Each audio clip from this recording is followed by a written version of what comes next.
안녕하세요. 사연 읽어주는 남녀입니다. 오늘도 와주셔서 감사드리며 그럼 오늘의 사연 바로 소개해드리겠습니다.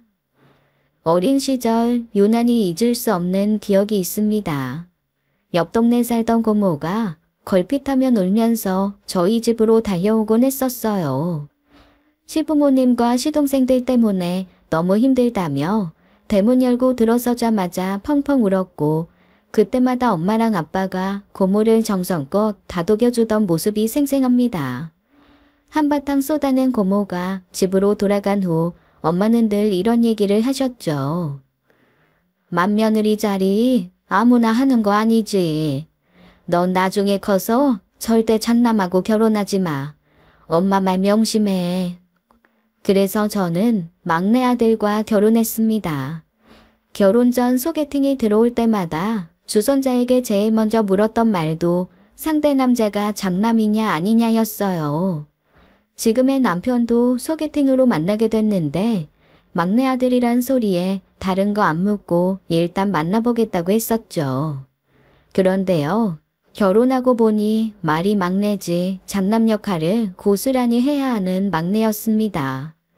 남편에게는 형과 누나가 한 명씩 있었는데 남편이 늦둥이라 형 누나와 나이 차이가 많이 났고 12살 많았던 형은 안타깝게도 30대 초반에 사고로 세상을 떴다고 합니다.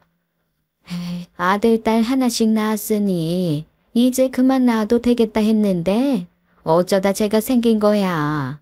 마침 그때 애들 아버지 하는 일이 망하기 일보 직전이어서 낳지 말까 하는 생각도 했는데 큰애가 동생 생겼다고 어찌나 좋아하든지. 그래서 어떻게든 낳아놓으면 알아서 크겠지 하는 마음으로 낳았다. 지금 생각해보면 쟤 없었으면 어쩔 뻔했나 싶기도 해.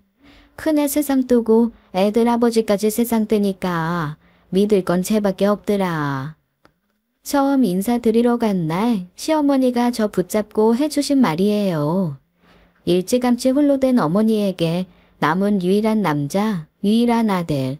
그렇다고 마냥 우쭈쭈 우리 아들 최고야 하는 엄마는 아니셨지만 어쩔 수 없이 남편을 의지하는 마음이 클 수밖에 없었죠. 결혼 후 몇 년간은 따로 살았습니다. 누나는 결혼해서 1시간 거리에 살고 있었고 저희는 어머니 댁 20분 거리에 신혼집을 마련했어요.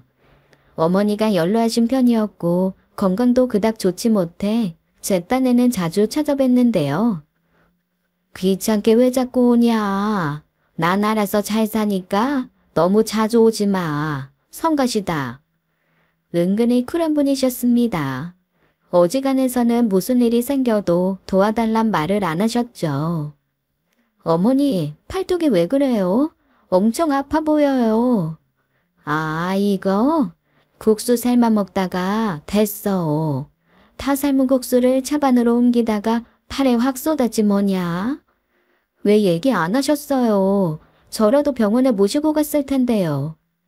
팔 좀 됐다고 죽는 것도 아니고 물집이라도 잡혔으면 몰라도 뭐 이 정도 갖고 병원을 가냐? 며칠 있으면 나아질 거니까 호들갑 떨지 말어. 그러다 흉터 생기면 어떡해요? 다 늙었는데 흉터 좀 생기면 어때? 하여간 너는 별것도 아닌데 왜 매사 벌벌 떨고 그러냐? 그냥 대충 좀 넘어가. 아유, 아주 정신사나워. 어머니는 지나치게 쿨한 분이셨기에 다정다감한 면은 전혀 없는 분이셨습니다. 맛있는 걸 사다 드려도 늘 툴툴대셨죠. 이러니 돈이 모이냐? 이딴 걸 왜 돈 주고 사 먹어? 다시는 이런 거 사오지 마라. 김치에다 밥 먹으면 그만인데 허튼데 돈 쓰지 마. 그러다 보니 저도 언젠가부터는 어머니 성격이 익숙해져서 자주 찾아뵙지도 않았고 중요한 일 이외에는 안부도 묻지 않았어요. 손주가 태어났을 때도 몸조리 잘해라 라는 말만 하셨고 애기 보고 싶으니 데리고 와라는 말도 거의 없으셨죠. 그러나 늘 그렇게 살 수만은 없었습니다. 아침에 침대에서 내려오다 삐끗하는 바람에 고관절이 골절되어 병원에 입원을 하시게 됐어요. 그리고 퇴원 후엔 24시간 누군가가 옆에서 어머니를 보살펴야 했습니다. 더 이상은 안 되겠어. 별 수 없이 엄마랑 합쳐 살아야 될 것 같아. 그래야지. 계속 혼자 계시게 할 순 없으니까. 그래서 어머니 집 정리하고 합가한다고 신우이에게 알렸는데요. 치매 노인도 아니고 거동 조금 불편한 것 뿐이니까 그렇게 힘들진 않을 거야. 올게. 잘 좀 부탁해. 그나저나 엄마 집은 어떻게 하신대? 그건 모르겠어요. 전세 놓으실 것 같던데. 알겠어. 그 문제는 내가 엄마랑 얘기할게. 어머니는 태어나자마자 저희 집으로 모셨고요. 어머니 아파트는 곧바로 부동산에 전세 내놓았습니다. 그리고 곧 세입자를 받았죠. 내 짐은 하나도 버리지 마라. 숟가락 하나까지 다 챙겨. 어머니 짐 옮기는 일은 고스란히 제 몫이었어요. 23평짜리 아파트에 무슨 짐이 그렇게 많은지 시아버지가 생전에 입으셨던 코트까지 갖고 계시더군요. 그거 비싼 거야. 내가 보관 잘했으니 봐서 네 신랑 입혀라. 하지만 입을 만한 옷도 아니었습니다. 유행도 한참 지났고 보풀도 장난 아니었거든요. 떨어져 살 때는 한없이 쿨한 시어머니였지만 함께 살면서부터는 여간 힘든 게 아니었어요. 사사건건 잔소리 향연이 펼쳐졌죠. 너는 무슨 청소를 이렇게 자주 하니? 하루만 안 해도 지저분해져서 매일 청소기 돌려야 돼요. 요난이다 요난이야. 저놈의 청소기 돌리는 소리 때문에 내가 아주 미치겠다. 먹는 것도 하나하나 걸고 넘어지셨어요. 이걸 무슨 맛으로 먹니? 된장국을 누가 이렇게 맑게 끓여? 네 신랑 제육볶음 좋아하는데 그런 건 안 하니? 제육볶음은 밖에서 많이 먹을 거예요. 집에서는 건강식 해야죠. 한 끼를 먹어도 맛있게 먹는 게 중요하지. 뭐 얼마나 대단히 천년만년 살겠다고 맛을 포기해? 너 음식 못하는 거 그렇게 포장하지 마라. 밥을 제대로 먹어야 힘내서 일하지. 아버님 당뇨 합병증으로 돌아가셨다면서요. 그럼 저 사람도 젊을 때부터 조심해야 되잖아요. 먹는 게 얼마나 중요한데요. 아주 똑똑이 하셨네. 너 아는 거 많아서 좋겠다. 피곤했어요. 어머니가 늘 매의 눈으로 지켜보니 집안일하는 게 괴로웠습니다. 게다가 제 딸에게도 좋은 할머니는 아니었죠. 너는 왜 바지만 입어? 여자가 치마를 입어야지. 바지가 좋아서요. 자전거 탈 때도 편하고. 요 나이 때는 다들 바지 좋아해요. 사춘기 시작되고 그러면 그때서야 멋내는 거에 관심 가질 거예요. 안 그래도 요즘 한창 자전거 타는 거에 재미 붙이고 있잖아요. 자전거는 뭐하러 배워? 여자가 예쁘고 조신해야지. 그래야 나중에 시집을 잘 가지. 어머니, 그렇게 말씀하시지 마세요. 요즘 그런 세상 아니잖아요. 아무리 세상 바뀌었다고 해도 그건 안 바뀐다. 여자가 아무리 공부 잘하고 똑똑해봤자 다 필요 없어. 착하고 예쁜 여자가 최고야. 여자가 신랑 잘 만나는 것만큼 좋은 팔자가 어딨냐. 옛날 사람이라 어쩔 수 없다지만 지나쳐도 너무 지나쳤습니다. 하지만 그때마다 일일이 설명해봤자 서로 감정만 나빠질 뿐 좋게 해결될 일이 아니었죠. 게다가 어머니 몸 상태가 점점 더 나빠지면서 멀쩡히 있다가 버럭 화내는 일도 많아졌어요. 방이 왜 이렇게 덥냐? 돈이 썩어나냐? 왜 벌써부터 보일러를 틀어? 아니요 어머니, 보일러 안 틀었어요. 근데 왜 더워? 집구석이 아주 후끈후끈해 죽겠다. 뭐 사골국이라도 끓이고 있는 거냐? 아니요, 가스불도 안 켰는데요. 그건 그렇고 넌 시어매가 이렇게 다 죽어가는데 사골국 한 번을 안 끓이냐? 내 입에 뭐 들어가는 게 그렇게 아까워? 네가 뭔데 나를 괄시해? 네, 사골 좋은 걸로 싸다가 바로 끓일게요. 어머니는 치매는 아니었지만 뭐랄까 몸이 불편하니 마음이 약해졌다고 할까요? 끊임없이 화를 내고 센 척을 하셨습니다. 한편으로는 이해도 됐어요. 늘 주체적이고 쿨한 모습만 보였던 사람인데 이제는 사소한 것 하나까지 남의 도움을 받아야 하니 자신의 모습이 스스로도 용납이 안 됐을 겁니다. 그러던 어느 날, 나는 너랑 더 이상 못 살겠다. 어머니, 왜 그러세요? 저한테 뭐 섭섭하신 거 있으세요? 많아. 너무 많아. 하나부터 열까지 다 섭섭해. 너 하는 거 보니까 나 빨리 죽었으면 싶은 것 같더라. 무슨 그런 말씀을 하세요. 시끄럽고 나 그냥 딸내미 집 가서 살란다. 며느리보다는 딸이 편하지.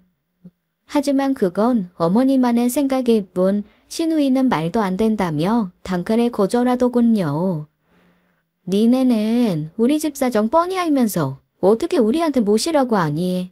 나도 요즘 일 다녀서 안 돼. 저희 뜻이 아니고요. 어머니가 형님이랑 살고 싶다고 하셔서. 니들이 얼마나 불편하게 했으면 엄마가 그런 말을 해. 내 동생이야. 종일 회사가 있으니까 그렇다 쳐도 올케는 대체 엄마한테 어떻게 한 거야? 억울했어요. 어머니 저희 집에 있을 때 단 한 번도 들여다보지 않고서 이제 와서 무조건 제 잘못이라고 하니 답답해 미치겠더라고요. 하물며 신우이는 어머니 모시고 병원 한 번을 안 간 사람입니다. 엄마 병원 한 번 갈 때마다 약값 많이 나오지. 무슨 노인네들 약값이 그렇게나 비싼지 모르겠다. 올케가 계속 수고 좀 해줘. 이 말을 분석해보자면 계속 수고가 아니라 계속 병원비와 약값을 대라는 뜻이었어요. 엄마 약값마저 아까워하는 딸이 엄마를 직접 모신다는 건 말도 안 되는 얘기였던 겁니다. 그래서 그냥 제가 계속 모시겠다고 했어요. 형님한테 떠넘기는 건 절대 아니고요. 어머니가 딸하고 살고 싶다길래 여쭤본 거예요. 제가 계속 모실 테니까 마음 놓으세요. 하지만 어머니 생각은 달랐습니다. 그년이나 안 모신다고 하지? 그럴 줄 알았어. 시새끼밖에 모르는 년이야. 됐고 나 그냥 요양병원 같은 데로 갈란다. 부모님을 요양병원으로 보낸다는 건 큰 결심이 필요한 일이잖아요. 그래서 남편과 상의를 해봤습니다. 안 그래도 엄마가 진즉부터 나한테 얘기했어. 시설 좋은 요양병원 가고 싶다고. 알잖아 엄마 굳이. 엄마가 가겠다고 하면 못 말려. 엄마도 큰 결심하신 거니까 뜻대로 해드리자. 그렇게 어머니는 요양병원으로 들어가셨습니다. 그동안 어머니 챙기느라 제대로 외출도 못했던 터라 몸은 많이 편해졌어요. 마트 가고 쇼핑 가고 운동도 다녔습니다. 낮잠도 편하게 잘 수 있었고요. 하지만 마음까지 편하진 않았어요. 늘 한 구석이 찜찜하고 불편했죠. 고호사들이 어련히 알아서 잘 챙겨주겠지 했다가도 며느리 수발받는 것도 불편해하시는 양반이 생판 남이 해주는 치닥거리를 편하게 받을 리 없었을 거예요. 그래서 자주 찾아뵈려 했는데요. 그마저도 귀찮으니 오지 말라시더군요. 그리고 제 마음이 불편했던 또 하나의 이유는 바로 신우이였습니다. 나 주말에 엄마 보고 왔어. 어머니 괜찮으세요? 식사는 잘하신대요? 잘하시겠어. 병원밥이 뭐 얼마나 대단하겠어?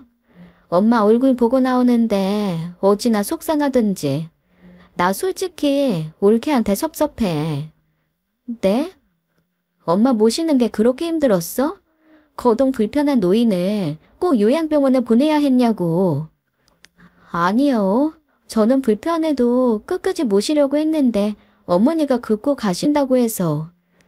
어떤 노인네가 좋다고 요양병원에 들어가?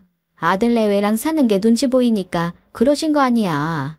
집에 있는 동안 얼마나 눈치를 줬으면 그러셨겠냐고. 마음 같아선 확 들이받고 싶었습니다. 그러면 자기가 모시지. 지는 싫다고 했으면서 왜 나한테 이 난리인지 참 뻔뻔하다 싶었어요. 알지? 노인네들 그런 데 들어가면 없던 병도 생기는 거. 거기서 사는 게 얼마나 답답하겠어? 평생 고생만 하셨는데 버젓이 아들이 있는데도 대접도 못 받고. 단단히 작정하고 쏘아붙이는데 거기다 대고 굳이 제 입장을 설명하고 싶지 않았습니다. 그래, 하고 싶은 말 있으면 다 해봐라 하는 심정으로 잠자코 들어줬어요. 틈나는 대로 엄마 찾아가서 상태 확인해. 갈 때 빈손으로 가지 말고 병원 사람들한테 아양도 떨고 무엇보다 병원비 밀리지 말고. 알겠어? 돈 한 푼도 안 보태주면서 어떻게 저런 말을 할 수 있을까? 정말 기가 막혔지만 보태라고 해도 이런저런 핑계대며 안 보탤 사람이었기에 그냥 알겠다 했습니다. 사실 시누이도 시누이지만 어머니에 대해 남편도 늘 방관자였어요. 집에서 모실 때도 퇴근 후 잠깐 얼굴 비치는 게 전부였고 모든 건 다 제 몫이었죠. 낮에 형님 전화 왔는데 주말에 어머니 뵙고 왔대. 근데 어머니 병원비 우리가 다 내야 되는 거야? 다른 집 보면 형제들끼리 십시일반 모아서 부담하던데 형님은 왜 가만히 있어? 그동안 병원비 나온 것도 다 우리가 냈잖아. 누나 형편 알잖아. 아무리 매형하고 둘이 번다지만 애 둘 키우는 게 보통 일이야. 매형 가게도 근근히 유지하나 봐. 그 근처에 비슷한 가게들이 많아져서 매상이 점점 줄어든대. 그 와중에 건물주는 임대료 올려달라 하고. 그래서 전에 엄마 살던 아파트 전세금도 누나가 갖다 썼잖아. 아파트 전세금에? 엄마한테 그 돈 어쨌냐고 물어보니까 누나가 가져갔다 그러던데. 기가 막히더라고요. 아파트 전세금이 한두 푼도 아니고 그 큰 돈을 갖고 가놓고 어쩜 그렇게 당당한지. 원래 그런 사람이란 건 알았지만 해도 너무한다 싶었어요. 어머니 건너는 찾아뵐 때마다 급격히 쇠약해지셨습니다. 저만 보면 짜증내고 괜한 트집 잡던 양반이 언제부턴가 엄청 반가워하시더군요. 왜 안 오나 했다. 다들 잘 지내니? 네, 애나 애아빠나 무탈하게 잘 지내요. 형님은 왔다 가셨어요? 안 와게는. 뭐 드시고 싶은 거 없으세요? 말씀하시면 제가 사올게요. 없어. 먹는 것도 다 귀찮아. 간호사분 말로는 기력이 많이 쇠하셨다 하더군요. 전에는 드리는 거 남김없이 다 드셨어요. 잘 먹어야 된다고 늘 말씀드려서 입맛 없는데도 억지로 다 드시더니 요즘엔 두어 번 떠먹고 안 드시더라고요. 그리고 전에는 말이 거의 없으셨는데 얼마 전부턴 저 붙잡고 이 얘기 저 얘기 하시는 거 보니 치매 증세 온 것 같더라고요. 그 이후에 어머니 찾아뵀을 때는 저를 뚫어지게 바라보기만 하셨습니다. 그리고 한참 후에야 저를 알아보시더군요. 애미구나. 애미가 왔네. 우리 며느리가 왔어. 눈물까지 뚝뚝 흘리시는 걸 보니 확실히 예전의 어머니가 아니었어요. 결국 어쩔 수 없이 어머니를 요양원으로 모셨습니다. 그때도 시누이는 제게 전화를 걸어 길길이 뛰었어요. 기어코 엄마를 요양원에 보내는구나. 너희들이 자식이니 곁에 두고 인종 지킬 생각 안 하고 남은 인생 그런 데서 보내게 해? 못 참겠더라고요. 어머니가 그렇게 되신 게 제 입장에서도 너무나 속상한 일이었기에 저도 모르게 큰 소리를 내고 말았습니다. 그러는 형님은 뭐 하셨는데요?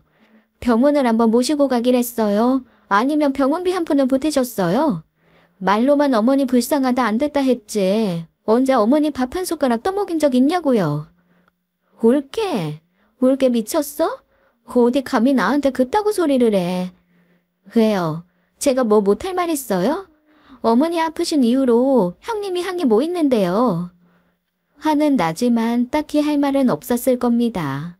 전화기 너머로 그저 씩씩대는 소리만 들리더라고요. 저도 최선 다했어요. 그리고 끝까지 최선 다할 거고요. 형님도 양심 있으면 어머니 가신 후에 덜 후회하게 딸로서 최선 좀 다하시죠. 일방적으로 전화를 끊고 다짐했습니다. 그래, 앞으로 시누이 안 보고 살아도 그만이다. 그저 며느리 노릇이나 열심히 하자. 그런데 그날 저녁 남편이 들어와 한 소리 하더군요. 당신 아까 누나한테 뭐라고 했어? 다시는 당신 안 보겠다는데? 하고 싶은 말 했을 뿐이야. 솔직히 형님이 어머니한테 한 게 뭐 있어? 누나 사정 안 좋다고 말했잖아. 자기 살기도 바쁘니까. 돈이 없는 거지. 마음까지 없어? 어떻게 그동안 코빼기도 안 비치냐고. 그러면서 무조건 잘해라, 잘못이어라, 신경 써라. 입으로만 하는 효도가 효도야. 알았어. 적당히 해. 어떻게 된 게 두 남매가 자기 엄마 직접 챙길 생각 없이 다 나한테만 떠넘겨? 알았으니까 그만하자고. 10개월 후 어머니는 세상을 뜨셨습니다. 마지막엔 아들도 손녀도 못 알아보셨지만 그래도 저를 보고는 늘 웃으셨죠. 그 미소가 어찌나 감사한지 지금도 그 모습을 생각할 때마다 눈물이 쏟아지곤 합니다. 엄마 아파트 팔아야겠지?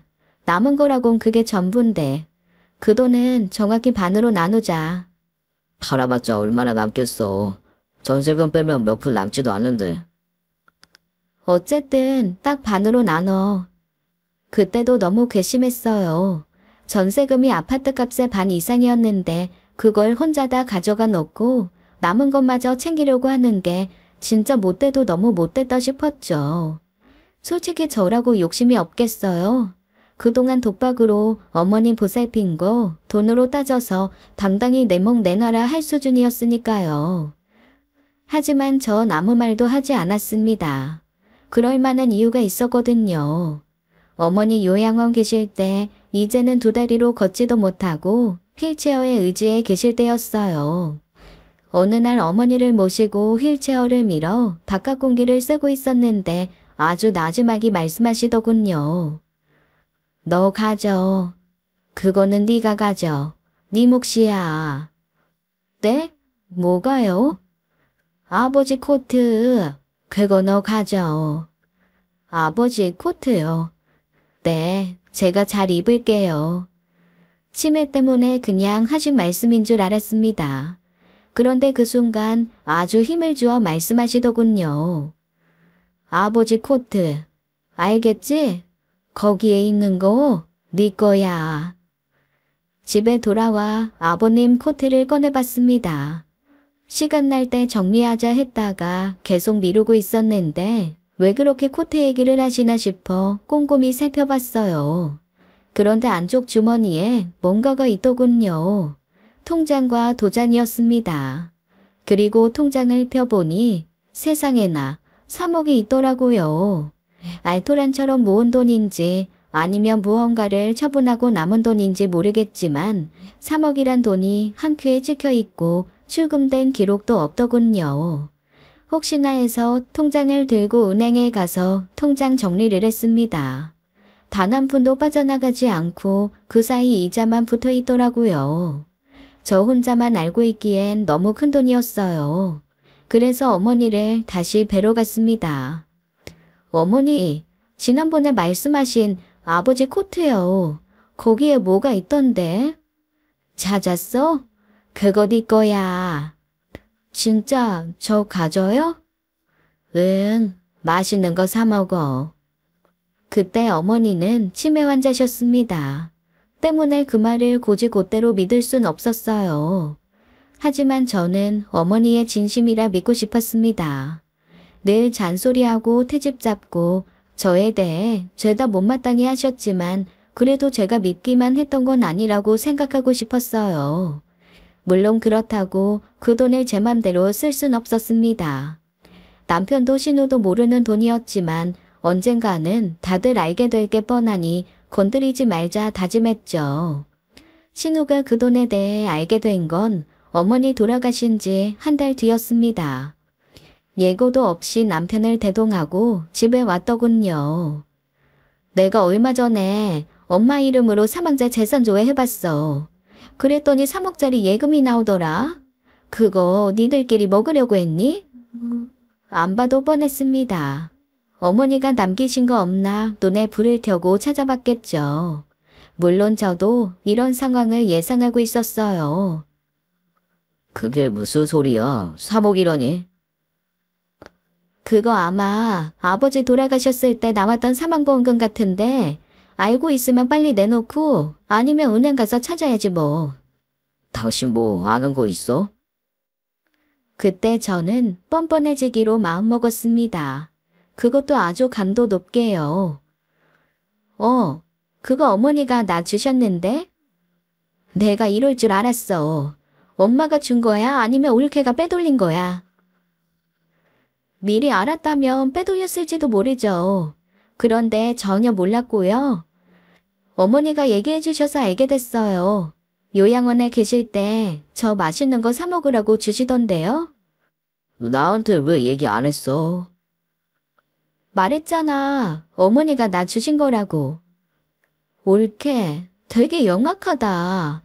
어떻게 그런 큰 돈을 받고 한마디도 없어. 당연하죠. 그럼 뭐라고 말할까요? 어머니가 나 용돈 주셨다고 자랑이라도 했어야 됐나요? 그러니까 그 돈 못 내놓겠다? 가져갈 수 있으면 가져가 보세요. 소송을 거시던가요. 어머니가 그거 저 주신다고 얘기하실 때 요양보호사도 옆에 있었어요. 차마 저는 녹음할 생각 못했는데 보호사가 혹시 모르네 녹음하자면서 자기 전화기로 녹음하던데요. 그때 어머니가 그 통장 어딨는지도 또렷하게 말씀하셨어요. 올케, 그거 모르는구나. 치매 환자가 한 얘기는 법적 효력이 없어.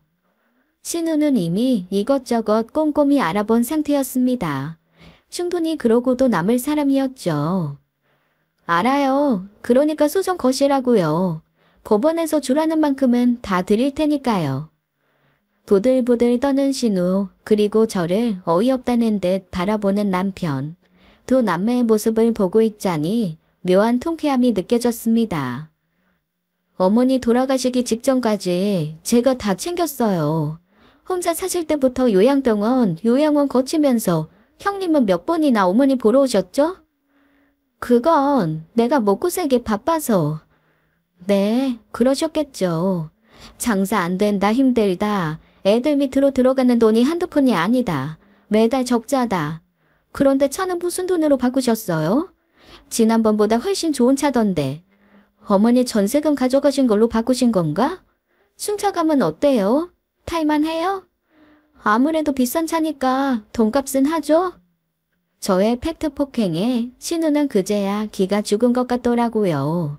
딱히 할 말이 없어지자 불이 나게 일어나 가버렸습니다. 하지만 돈은 포기 못했겠죠. 결국 소송을 걸었더군요.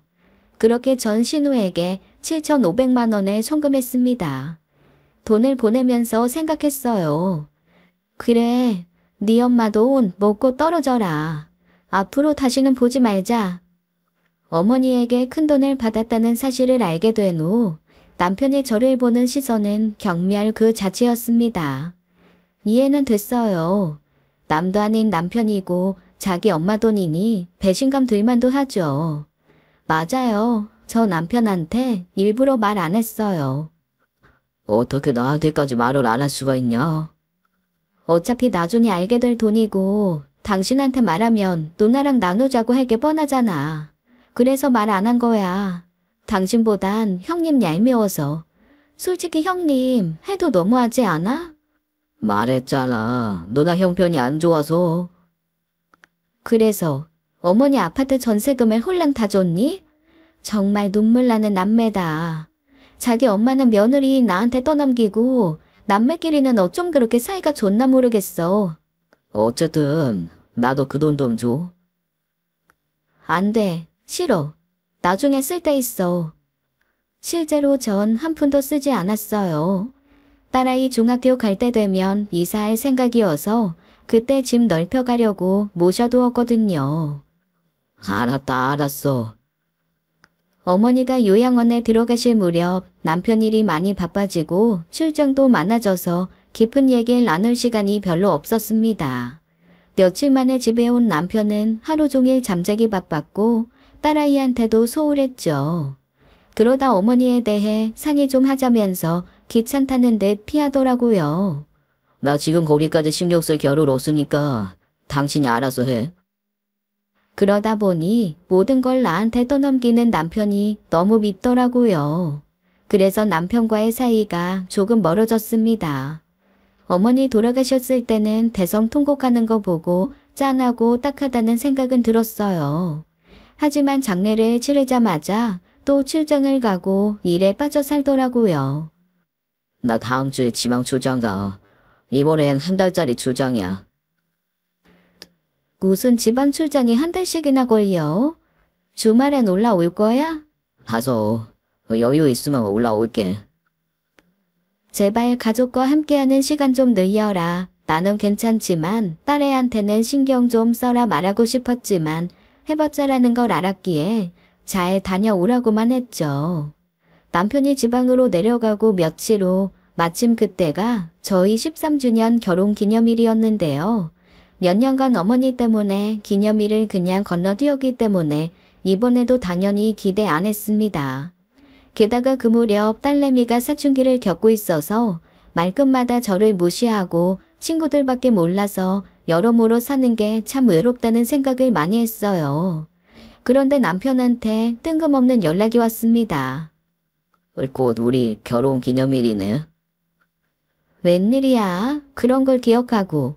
당신 그동안 엄마 모시느라 고생했는데 이번엔 챙겨야지. 같이 밥은 못 먹어도 선물은 해줄게. 집으로 택배 하나 보냈으니까 기대해. 기대하라고? 살다 보니 이런 날도 있구나 싶더라고요. 결혼 초반에 반짝 선물 챙기고 그 후론 아무것도 없었거든요. 실제로 다음날 택배가 왔습니다. 선물이라고 해봤자 기껏 꽃다발이나 케이크 정도일 줄 알았는데 이번엔 제대로 감동주자 작정을 했는지 마음에 쏙 드는 선물을 보내더군요. 바로 식기세척기였습니다. 제가 오래전부터 사고 싶다 노래를 불렀거든요. 그걸 기억하고 보내준 거죠. 솔직히 엄청 감동이었습니다. 이 사람이 이렇게나 세심했나, 나한테 이렇게나 관심이 많았나, 잠깐 어리둥절할 정도였으니까요. 받은 감동을 표현해야 했습니다. 그래도 내 남편이고 우리 딸 아빠니까요. 하트 뿅뿅까지 보내기는 쑥스러웠지만 느낌표를 잔뜩 따라 톡을 보냈어요. 식기세척기 방금 받았어. 완전 감동. 고마워. 일이 많이 바빴는지 1시간 후쯤 답장이 오더라고요. 그동안 제대로 표현할 기회가 없었는데 당신한테 엄청 고마워하고 있어. 나나 누나나 엄마한테 소홀했는데 당신이 끝까지 챙겨줬잖아. 그래서 사줘야지 늘 생각하고 있었어. 일찍 사주지 못해 미안해. 이제 그만 고마워하고 그만 미안해 해도 돼. 곱게 아껴서 잘 쓸게. 밥은 잘 챙겨 먹고 있는 거야? 걱정 마. 나는 잘 지내. 주말에 시간 되면 올라와. 맛있는 거 해놓을게. 가게 되면 미리 얘기할게. 남편과 이렇게 훈훈한 카톡을 주고받는 게 얼마만인지 그동안은 어디야, 저녁 먹고 와, 몇 시쯤 와 이런 메시지만 주고받았거든요. 그날 남편의 선물과 메시지에 저는 오랜만에 행복한 웃음을 지었습니다. 솔직히 말하면 그동안 남편에게 쌓였던 안 좋은 감정까지 싹 가시는 느낌이었어요. 그래서 어머니가 주신 돈으로 나도 뭐 하나 사줘야겠다 생각까지 했었죠. 그런데 잠시 후 남편에게서 또 하나의 카톡이 왔습니다. 메시지를 열어보기 전까지는 주말에 올지 안 올지 대답해주는 메시지라 생각했어요. 그런데 도무지 이해할 수 없는 걸 보냈더군요. 다름 아닌 청첩장이었습니다. 뭐라? 웬 청첩장? 친척이나 친구 중에 누가 결혼을 하나 싶었어요. 그래서 바로 열어봤는데 이게 뭐지? 한참을 뚫어져라 볼 수밖에 없었습니다. 청첩장 속 신랑이 제 남편이더라고요. 곧바로 전화해서 물어볼까 하다가 식탁에 앉아 조금 더 생각해봤습니다. 결혼 기념일이라고 장난을 치나? 하지만 장난이라고 할 수도 없는 게 신부는 제가 아닌 처음 보는 여자였거든요. 요즘 결혼식장에 신랑 친구들이 룸사롱 마담 이름으로 장난스러운 문구 넣어 화환 보낸다던데 이것도 그런 식의 장난인가? 하지만 평소 남편은 개그감이라곤 하나도 없는 사람이거든요. 순간 갑자기 심장이 툭 떨어지는 느낌이 왔습니다. 이게 장난이 아니라면 진짜 청첩장이라는 뜻인데 만일 진짜라면 난 뭘 해야 하나. 결혼식 날짜를 보니 보름 후더라고요. 예식장은 서울이긴 했지만 집에서 꽤나 먼 곳이었어요. 호흡을 가다듬고 다시 한번 곰곰이 생각해봤습니다. 만약에 이게 장난이라면 당연히 남편에게 연락이 왔겠죠. 놀랬지? 하면서요. 반대로 진짜 결혼을 하는 거라면 어떻게든 수습하려 했을 겁니다. 실수도 이런 실수가 없으니까요. 하지만 그 후로 남편에게는 그 어떤 메시지도 오지 않았어요. 그날 이후 남편과 몇 차례 전화통화를 하긴 했습니다. 10년 넘게 산 부부들의 뻔한 대화만 나눴어요. 애는 별일 없냐, 밥은 먹었냐, 일은 힘드냐 같은 거요. 그때 그 청첩장에 대해서는 그 어떤 말도 하지 않더라고요. 다시 한번 남편이 보낸 청첩장을 꼼꼼히 살폈습니다. 축의금 받을 계좌도 써있고 신부 쪽 혼주에는 부모님 두 분의 이름이 있었는데 놀랍게도 신랑 쪽 혼주에는 누나와 매형의 이름이 써있더군요. 여기까지만 해도 크게 의심하지 않았는데 결정적으로 저를 놀라게 했던 것은 축하 메시지였습니다. 이미 여러 명의 사람들이 결혼을 진심으로 축하한다는 메시지를 작성해서 올려놨더군요. 죽어도 결혼 안 한다더니 결혼하는구나. 잘 살아. 팀장님, 결혼 진심으로 축하드립니다. 팀장님? 남편 직책이 팀장 맞는데? 두 사람 영원히 행복하세요. 아니, 곧 세 사람인가? 곧 세 사람? 가슴이 쿵쿵 뛰기 시작했습니다. 미쳐버릴 것 같더군요. 어쩔 수 없었습니다. 그 미쳐버릴 것 같은 정신을 붙잡고 해당 날짜가 다가오기만을 기다려야 했죠. 직접 확인해야 했으니까요. 반드시 제 눈으로 봐야 했으니까요. 결국 그날이 찾아왔습니다. 전날 남편과 아주 짧은 통화를 하긴 했어요. 그쪽 일 언제 끝난다고 했지? 한 3주는 더 있어야 될 것 같아. 어머니 아파트는 어떻게 됐어? 팔렸어? 그 얘기를 안 했구나. 팔렸대. 누나 연락 왔더라고. 내 몫의 돈도 받았어. 생각보다 빨리 나갔네. 워낙 싸게 내놨거든. 금매로. 뭐가 급해서 그렇게 싸게 내놨을까? 형님이 돈 급하대? 돈 조금 더 받자고 길게 끌고 할 게 뭐 있어. 비싼 아파트도 아닌데 정리할 건 빨리 정리해야지. 남편과 전화를 끊기 전 내일 주말인데 스케줄이 어떻게 됐냐, 집엔 안 올라오냐 물어볼까 하다가 참았습니다. 그리고 전 밤을 꼬박 샜어요. 결혼식이 1시라길래 시간에 맞춰 예식장으로 향했습니다. 잠을 못 자서 운전하는 게 부담스러웠지만 그래도 직접 운전을 해서 갔어요. 딸아이까지 데리고 갈까 하다가 혹시라도 만에 하나 신랑이 진짜 남편이라면 아이가 충격받을까봐 혼자 갔습니다. 엄마, 누구 결혼식 가는 거야? 친구. 얼굴만 비추고 일찍 올 거니까 친구들 오라고 해서 놀고 있어. 예식장 주차장에 들어서니 몽롱하던 정신이 또렷해졌습니다. 정말 애아빠 결혼식일까? 설마 아니겠지. 내가 괜히 오버하는 거겠지? 어떻게든 부정하려 애썼어요. 아무리 생각해도 상식적이지 않으니까요. 하지만 불안한 마음은 점점 커져갔습니다. 그 상식적이지 않은 일을 직접 확인하기 위해 여기까지 온 것 자체가 비상식이었으니까요. 그런데 바로 그때 제 차 앞에 주차한 자동차에서 내리는 사람을 봤습니다. 애아빠 절친이었어요. 와이프랑 애들까지 대동해 왔더군요. 앞이 캄캄해졌습니다. 말도 안 되는 우려가 점점 현실이 되고 있었으니까요. 예식골은 4층이었습니다. 엘리베이터를 탈까 하다가 일부러 계단으로 올라갔어요. 엘리베이터에서 또 다른 남편 친구를 만날 수도 있었으니까요. 죄 지은 것 없이 죄인이 된 기분. 어쨌거나 모든 걸 직접 확인하기 전까지는 몸을 사리고 싶었습니다. 하객들 중 내가 아는 인물이 많을 텐데 그들이 나를 어떻게 바라볼까? 날 보고 놀랄 때 난 어떤 표정을 지어야 하나? 별별 생각이 다 들었어요. 4층에 도착하자마자 가장 먼저 눈에 들어온 것은 오랜만에 보는 신우이였습니다. 한복을 곱게 차려입고 온화한 미소를 머금은 채 하객들을 맞더군요. 그리고 그 옆에 그 사람이 있었습니다. 바로 제 남편이요. 다리에 힘이 풀려 쓰러질 뻔했어요. 일단은 그 자리를 피해 구석으로 몸을 숨겼습니다. 그런데 마치 누군가 나를 인도한 듯 눈앞에 신부 대기실이 보이더군요. 여러 사람 틈을 비집고 들어가 신부 얼굴을 봤습니다. 청첩장 속 여자가 맞더라고요. 세상에 어떤 신부가 안 예쁘겠냐마는 그녀는 정말 예쁘고 애뜨기까지 했습니다. 이게 현실이 맞나? 드라마 촬영 중인가? 그럴 리가 없었어요. 남편은 배우가 아닌 평범한 직장인이었습니다.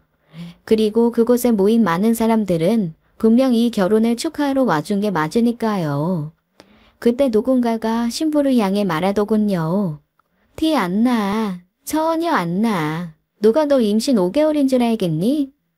내가 모르는 사이, 내가 어머님께 마음 쓰는 사이 도대체 무슨 일이 벌어진 걸까요? 머릿속에서 무언가가 와장창 무너지는 느낌이 들었습니다. 무너진 건 아마도 내 결혼, 내 인생, 그리고 나의 마음이겠죠. 인생에서 가장 행복한 순간을 만끽하고 있는 신부. 하지만 곧 인생에서 가장 불행한 순간을 만끽해야 했습니다. 그리고 순간 결혼식 사회자의 목소리가 들리더군요. 하객 여러분, 잠시 후 뜻깊은 결혼식이 시행될 예정입니다. 모두 식장 안으로 입장해 주시기 바랍니다. 아니, 뜻깊은 결혼식은 없을 거야. 저도 모르게 이런 말이 입 밖으로 튀어나왔습니다.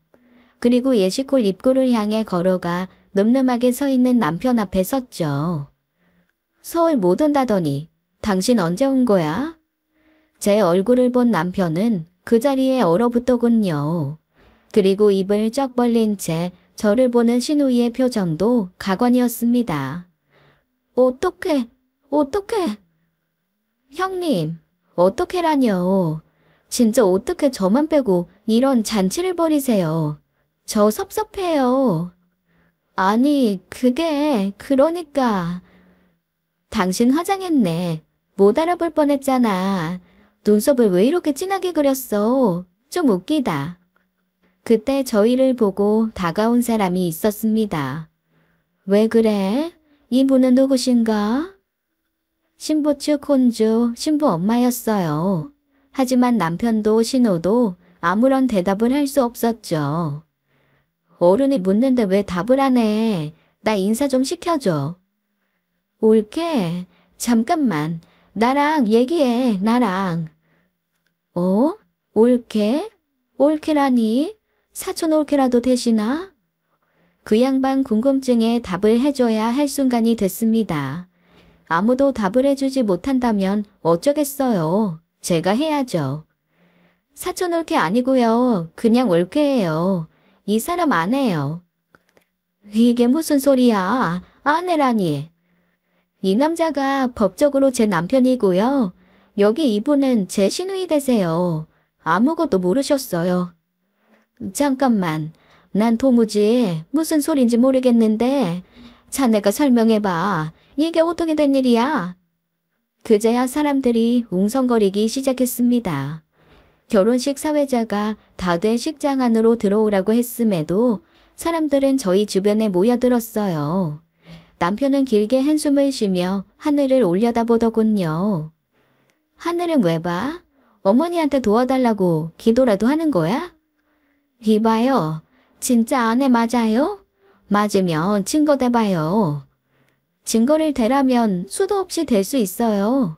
근데 굳이 다른 증거가 필요할까요?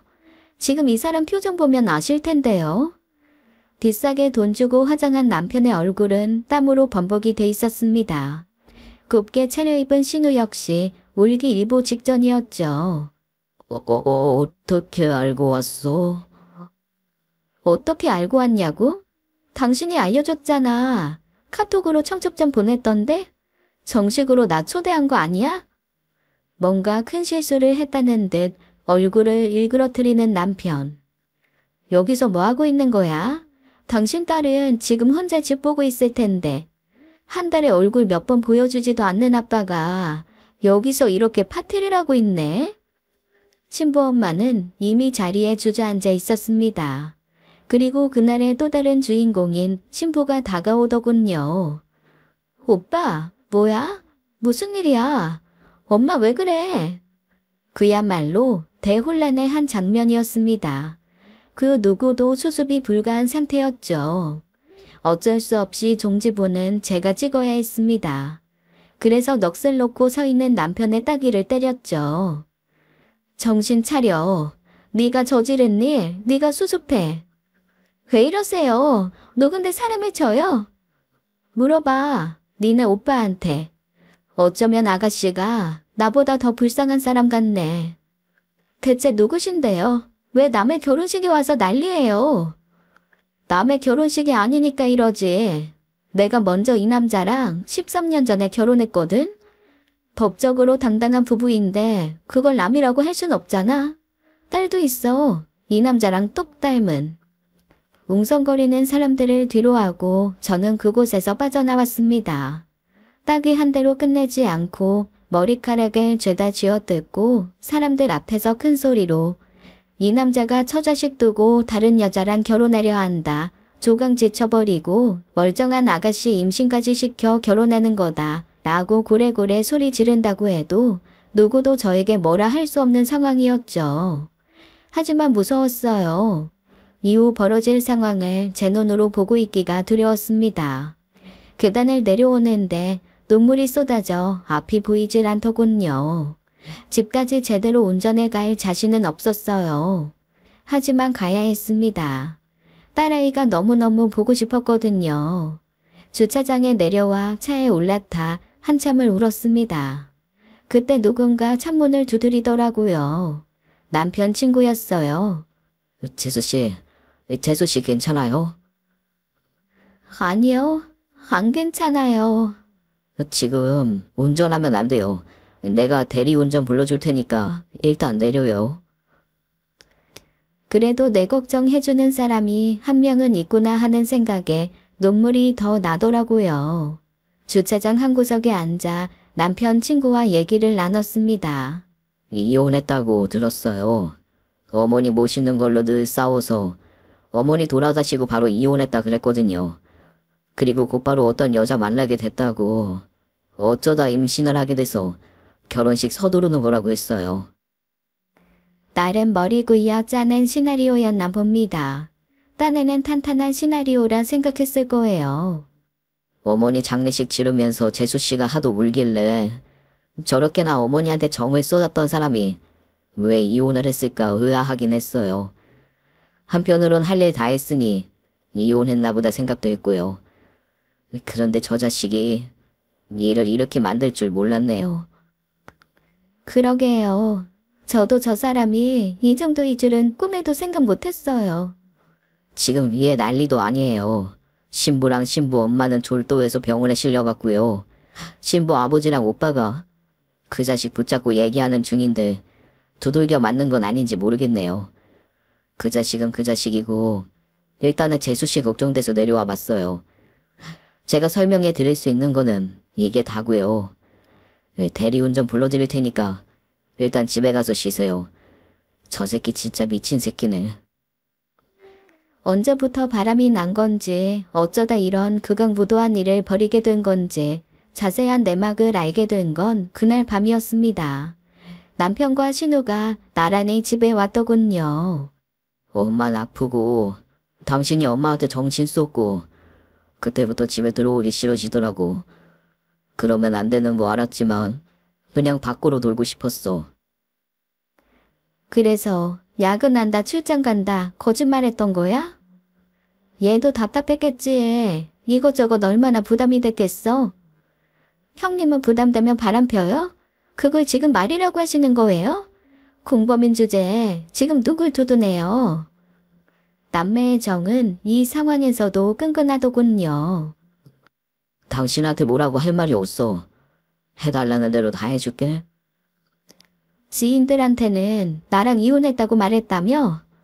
저쪽 집에서는 몰라. 나 초혼인 줄 알아. 사실 우리는 결혼식 안 하고 싶었는데 저쪽에서는 개혼이라 어쩔 수 없이 식을 올려야 했거든. 그러다 보니 지인들한테는 그렇게 말할 수밖에 없었던 거지. 하나하나 신우가 변호해주는 거 보니 애당초 모든 걸 알고 있었나 봅니다. 그랬겠죠. 식구 중 누군가 조력자는 필요했을 테니까요. 다른 여자가 있다는 사실은 일찌감치 신우에게 털어놨다고 합니다. 그러다 어머니가 돌아가실 무렵에 여자의 임신을 알게 됐대요. 그리고 그동안의 신우의 만행이 모두 계획적이라는 것도 알게 됐죠. 어머니 전세금은 신우가 아닌 남편이 챙겼고 신우에게는 차를 새로 뽑아줬답니다. 악착같이 소송 걸어 가져간 7,500만 원도 남편 결혼자금으로 들어갔대요. 내가 청첩장을 받지 못했다면 어떻게 하려고 했어? 그냥 두 집 사임하려고 했어? 어떻게 나한테까지 그런 걸 보내? 그건 정말 실수였어. 그때 마침 이 사람 저 사람 보내고 있었는데 어쩌다 당신한테까지 간 거야. 보내는 김에 딸내미한테도 보내지 왜? 아빠 세장가 간다고. 책임 안 질 생각은 없었어. 천천히 진행하고 싶었는데 저쪽 집에서 너무 급하게 서두르는 바람에. 됐고 지인들한테 이혼했다고 그랬다며? 그럼 그냥 이혼하자. 기왕 결혼할 거 돌싱 돼서 당당하게 결혼해. 곧 태어날 아이에게도 덜 부끄럽게. 하지만 당당하게 하고 싶었던 결혼은 물거품이 됐다고 합니다. 당연하죠. 어떤 집에서 유부남에게 딸을 주겠어요. 그리고 남편은 저의 이혼 요구에 순순히 응해주었습니다. 굳이 소송까지 가지 마. 당신 해달라는 대로 최선을 다해 해줄게. 재산 분할과 위자료도 달라는 대로 다 주겠다고 했습니다. 하지만 신우이의 생각은 다르더군요. 이것저것 올케한테 다 주고 나면 내 동생 거지 돼. 지금 저쪽 집에서도 난리도 아니거든. 그쪽에도 이자료 줘야 돼서 대출까지 받을 판이야. 회사도 그만뒀어. 그러니까 올케가 좀 이해해주면 안 돼? 애 아빠잖아. 애 아빠를 알거지로 만들어야겠어? 네, 그렇게 해야겠어요. 두 여자 인생을 망쳤는데 살아있는 게 다행이지. 알거지 정도면 양호하잖아요. 남편과 이혼하는 과정에서 가장 신경이 쓰였던 건 딸아이였습니다. 양육권이야 당연히 제가 가져오는 게 당연하지만 저런 인간에게 내 딸의 아빠라는 타이틀을 주고 싶지 않았어요. 그래서 전 친권마저 갖고 오려고 요즘 여기저기 법률 자문을 받고 있습니다. 소송을 해서라도 꼭 친권을 가져오고 싶거든요. 문득 그 뱃속의 아이는 어떻게 됐을까 궁금해졌어요. 5개월이면 이미 다 큰아이인데 세상의 빛을 봤을지 못 봤을지 모르겠네요. 13년의 결혼 생활을 돌이켜보니 제게 가장 따뜻했던 사람은 돌아가신 어머니였습니다. 만약 어머니가 살아계셨다면 그 와중에 남편이 도둑 결혼을 하려고 했다면 어머니는 뭐라고 하셨을까? 내가 아닌 아들 편을 들었다 해도 섭섭해할 순 없었겠죠. 엄마 마음이라는 게 그런 거니까요. 이혼이 확정되고 어머니 납골당을 찾아가 인사를 드렸습니다. 끝까지 한 사람의 아내로 남지는 못했지만 그래도 한 사람의 며느리로 남은 건 후회 없다 말씀드렸어요. 그리고 앞으로는 딸아이를 위해 끝까지 좋은 엄마로 남을 수 있게 최선을 다해 살아가려고 합니다. 감사합니다. 지금까지 사연 읽어주는 남녀였습니다. 끝까지 시청해주신 여러분 감사드리며 저희는 다음 사연으로 돌아올게요. 감사합니다.